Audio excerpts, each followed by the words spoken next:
پیر میکنه داغ تو جوونو. چه زد یه نفر زندگیمونو. دوشنبه بعد از ظهر کش حسن و خاک روی چادر.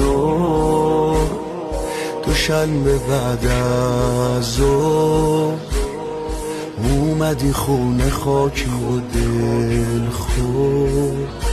هر شب تو خواب میگه که ای مادر کبودم،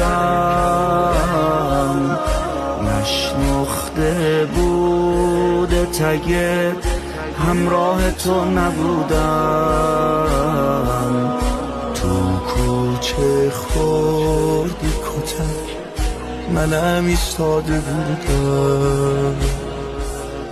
زهرای من، زهرای من،